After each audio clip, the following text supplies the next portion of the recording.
முதலில் திரு ஆசீர்வாதம் ஆச்சாரி, இப்போ PM ஸ்ரீ பள்ளிகள் திட்டம், இந்த திட்டத்தில் கையெழுத்திட்டே தீர வேண்டும் என்று மத்திய அமைச்சர் சொல்வது பின்னணி என்ன காரணம்? வணக்கம். ஆக்சுவலி இந்த நேற்று ஒரு கடிதம் எழுதியிருக்கார் மத்திய கல்வித்துறை அமைச்சர் திரு தர்மேந்திர பிரதான் அவர்கள் நம்மளுடைய மாநில முதல்வர் அவர்களுக்கு. இந்த கடிதம் மாநில முதல்வர் எழுதிய கடிதத்துக்கு பதில் கடிதம்.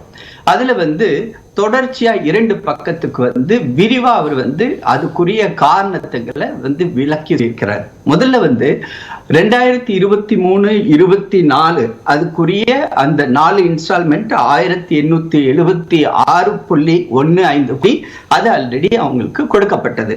அடுத்தது கரண்ட் இயர், அதாவது 2024-25க்கு 4305.64 கோடி ரூபாய் ஒதுக்கீடு செய்யப்பட்டது.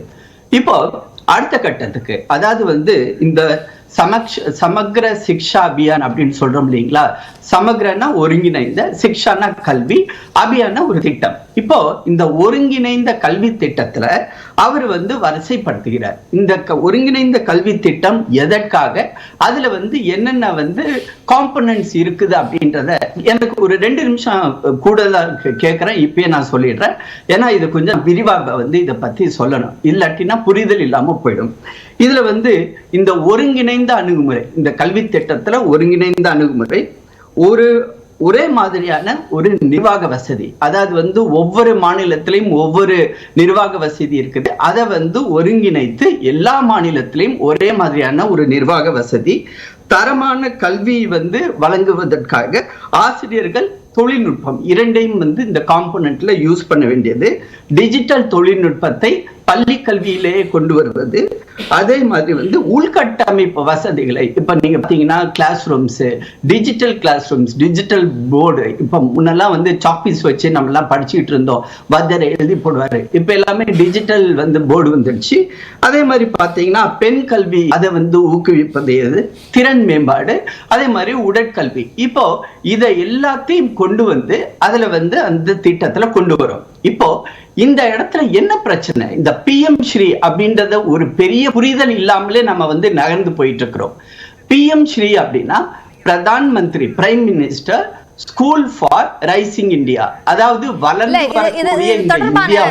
திரு ஆசீர்வாதம் ஆச்சாரி, அதாவது இது சார்ந்த விளக்கத்தை கொடுக்கிறேன்னு சொன்னீங்க, ஆனா இந்த விஷயத்துல யாருக்கும் புரிதல் இல்லை அப்படின்னு எந்த அடிப்படையில சொல்ல முடியும்? ஏன்னா அந்த புரிதல் இல்லாத காரணத்துக்காக தான் தொடர்ந்து கடித போக்குவரத்து மாநில அரசுக்கும் மத்திய அரசுக்கும் நடந்துகிட்டு இருக்கிறது. இப்ப அதனுடைய சரியான ஒரு புரிதல் கடிதத்தை எழுதியது திரு தர்மேந்திர பிரதான், ஆனா நிதிக்கான கடிதம் எழுதியது தமிழ்நாடு அரசு எழுதிய கடிதம் நிதிக்கானது, திட்டம் சார்ந்தது அல்ல. அதாவதுங்க, நேஷனல் எஜுகேஷன் பாலிசி, தேசிய கல்விக் கொள்கை 2020 வந்துருச்சு. இப்போ ஒரு கல்விக் கொள்கை விட்டது என்றால் அந்த கல்விக் கொள்கையோட நீங்க சொல்லலாம், நாங்க கான்கரண்ட் லிஸ்ட்ல இருக்கிறோம், எங்களுக்கு தனியா முடிவு பண்ணக்கூடிய அதிகாரம் இருக்கிறது அப்படின்னு. ஆனா ஒரு கொள்கை முடிவு எடுக்கப்பட்டது என்றால், ஒரு மத்திய அரசால் எடுக்கப்பட்டது என்றால், அந்த கொள்கை முடிவு அனைத்து மாநிலங்களுக்கும் பொதுவான ஒரு கல்வி கொள்கையான ஒரு தான் அமையவிருக்கும். ஏனென்றால் ஒரு மாநிலத்தில் விட்டு இப்பயே அவரே சொன்னார் பாத்தீங்களா, 32 மாநிலம் ஆல்ரெடி சைன் பண்ணிட்டாங்க. யார் சைன் பண்ணல? எதிர்கட்சி ஆட்சி செய்யக்கூடிய மேற்கு வங்காளம், எதிர்கட்சி ஆட்சி செய்யக்கூடிய பஞ்சாப், டெல்லி, தமிழ்நாடு, கேரளா. இப்போ இத அரசியல் படுத்துற அப்படின்றத எங்களுக்குரிய வருத்தம். எப்ப அரசியல் படுத்துறாங்கன்னா, முதல்ல அவங்க ஒத்துக்கிறாங்க. அதாவது மாநில அரசு எழுதுறாங்க, சீஃப் செக்ரட்டரி எழுதுறாரு. சீஃப் செக்ரட்டரி தான் தமிழ்நாடுடைய பியூரோக்ரசியோட ஹையஸ்ட் ஆபீசர். அவர் எழுதுறாரு, PM ஸ்ரீக்கு நாங்க MOU சைன் பண்றதுக்கு ரொம்ப ஆவலோட, அந்த வார்த்தையை கோட் வித் கோட்ஸ், கீன் அப்படின்னா ஆவலோடு இருக்கிறோம் அப்படின்னு எழுதுறாரு. அதுக்கு அடுத்த கட்டமா டிராஃப்ட் MOU சென்ட்ரல் கவர்மெண்ட்ல நடுவுல நீங்க அந்த கீன் அப்படின்ற விஷயத்தை குறிப்பிட்ட மாதிரியே அடுத்த பத்தியில குறிப்பிட்டிருந்தாரு தலைமைச் செயலாளர், இது குறித்த ஒரு குழு அமைக்கப்படும் பள்ளிக்கல்வி செயலாளர் தலைமையில, அவங்க கொடுக்கிற ரெக்கமெண்டேஷன் அடிப்படையில இதை செயல்படுத்துறது குறித்த முடிவு எடுக்கப்படும் அப்படின்னு சொன்னாங்க. அதை விட்டுட்டீங்களே? அது நான் விடல, நான் அதுக்கு வரேன், அடுத்த பாயிண்டா தான் வரேன். ஏன்னா ஒரு பேராகிராஃப் 2வது நான் வரேன். இப்போ அவங்க என்ன சொல்றாங்க, நாங்க ஒரு கமிட்டி போட்டிருக்கோம், school education secretary Tamil Nadu government அவர் ஒரு கமிட்டி அவர் தலைமையில போட்டிருக்கோம், அந்த கமிட்டி முடிவு எடுக்கும் அப்படின்னு சொல்றாங்க. ஓகே, அவங்களுக்கு டிராஃப்ட், அதாவது புரிந்துணர்வு ஒப்பந்தத்துடைய மாதிரி வடிவத்தை சென்ட்ரல் கவர்மெண்ட்ல கேக்குறாங்க. இந்த சென்ட்ரல் கவர்மெண்ட்ல இருந்து அனுப்பப்படுது.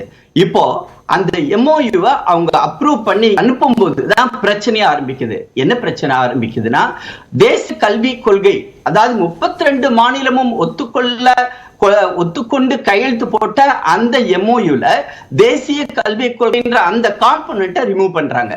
ரிமூவ் பண்ணிட்டு மீதி எல்லாம் நாங்க இதற்கெல்லாம் ஒத்துக்கிறோம் அப்படின்னு சொல்றாங்க. இப்ப பிரச்சனையே என்னன்னா, இந்த PM ஸ்ரீயோடைய அந்த திட்டமானது ஒரு மாதிரி திட்டம். தேசிய கல்வி கொள்கையை மாநிலங்கள்ல கொண்டு வரும்போது அந்த கொள்கையை இம்ப்ளிமெண்ட் பண்றதுக்கு முதல் கட்டமா எங்கேயாவது ஒரு இடத்துல ஆரம்பிக்கணும். அதுக்காக தான் 14,000 ஆரம்பத்தில இருந்தே தமிழ்நாடு அரசு புதிய கல்விக் கொள்கையை நாங்க ஏற்கல அப்படின்றத தெளிவா சொல்லிட்டாங்க. நீங்க சொன்னபடி PM ஸ்ரீயை நாங்க ஏத்துக்கிறோம் அப்படின்னு சொன்னாலும் இந்த விஷயத்தை ஏற்கல அப்படின்னு தானே பதில் சொல்லியிருக்காங்க. இல்ல, பட் அங்கதான் பிரச்சனைன்னு கேட்கணும். இப்ப நீங்க தேசிய கல்விக் கொள்கையை நீங்க எதிர்க்கிறீங்கன்னு சொல்றீங்க இல்லீங்களா, அப்படின்னா அதுக்கு பதிலா நீங்க என்ன கல்விக் கொள்கையை நீங்க வச்சிருக்க போறீங்க? 36 இடத்துல 32 பேரு எங்க உருவாக்கல, அதனுடைய இம்ப்ளிமெண்டேஷன் ஏதாவது அறிவிச்சிருக்காங்களா? ஒண்ணுமே. அவங்க அந்த ஒரு டீம் போய் சீஃப் மினிஸ்டர்ட்ட அந்த ரிப்போர்ட்டை கொடுத்திருக்காங்க. அதை இன்னும் யாரும் அது படிக்க கூட ஒரு வாய்ப்பு இல்லாம அந்த கல்விக் கொள்கையை உருவாக்கும் போது அவங்க ஏதாவது தமிழ்நாட்டு மக்கள்கிட்ட கருத்து கேட்டாங்களா? அப்படி கேட்டிருந்தாங்கன்னா அந்த கல்விக் கொள்கையில 2 மொழி கொள்கையா 3 மொழி கொள்கையான்றதை பத்தி சொல்றது கூடிய வாய்ப்பு கூட கிடைச்சிருக்கும். ரிப்போர்ட்டை கொடுத்திருக்காங்க. அதற்கு பிறகு மக்கள்கிட்ட கருத்துக்கள் கேட்கப்படும். ஆனா புதிய கல்விக் கொள்கையில கருத்துக்கள் கேட்கப்பட்ட போது தமிழ்நாடு தரப்புல இருந்து நிறைய சஜஷன்ஸ் கொடுக்கப்பட்டது. அது கருத்தில் கொள்ளப்பட்டதா இல்ல என்பதற்காக தான் நாங்க மாநில கல்விக் கொள்கையை செயல்படுத்துறோம்னு சொல்றாங்க. மேடம் அங்கதான், அதாவது இந்த இடத்துல ஹிந்தி, இவங்களோட பிரச்சனை என்ன தெரியுமா? ஹிந்தியை திணிக்கணும் அப்படின்னு சொல்றாங்க இல்லையா. எங்களுடைய, அதாவது நம்மளுடைய தேசிய கல்விக் கொள்கை 2020ல ஹிந்தின்ற வார்த்தை, ஹிந்தி திணிக்கப்படும்ன்ற வார்த்தை அது இருக்குதா? நீங்களே பார்த்து சொல்லுங்க. ஏன்னா முதல்ல இருந்தது, முதல் பக்கத்துல ஹிந்தி பேசாத மாநிலங்கள்ல இருந்தது, அந்த படிப்பை படிக்கணும், ஹிந்தியை படிக்கணும்னு இருந்தது. ஆனா ஊடகங்கள்ல அது வெளிவந்த பிறகு மீண்டும் அதை நீக்குனாங்க. சரியா? நோ மேடம், அதாவது டிராஃப்ட் ஸ்டேஜ்ல வேணா அது இருந்திருக்கலாம். ஏன்னா இதுக்குரிய 2020க்கு முன்னாடி 2014 நம்மளுடைய பிரதமர் திரு நரேந்திர மோடி பதவியேற்று உடனடியா ஆரம்பிச்சது அவர் கல்விக் கொள்கை தான் சீர்படுத்தணும். 1968க்கு பிறகு ஒரு சரியான ஒரு கல்விக் கொள்கை நமக்கு கிடைக்காமலே இருந்துச்சு. அது கல்விக் கொள்கையை தான் முதல்ல ஆரம்பிக்கணும்னு ஆரம்பிச்சு அது வெவ்வேறு ஸ்டேஜ்ல டிராஃப்ட் பல கட்டத்துல டிராஃப்ட் ஆகி இறுதியா திரு கஸ்தூரி ரங்கனுடைய தலைமையில அந்த ஃபைனல் ஸ்டேஜ்ல அறிவிக்கிறது அந்த இடத்துல. ஏன்னா இப்ப நீங்க சொல்றீங்க இல்லீங்களா, தமிழ்நாடு கவர்மெண்ட் மாநில கல்விக் கொள்கை கொடுத்திருக்குது அப்படின்னு.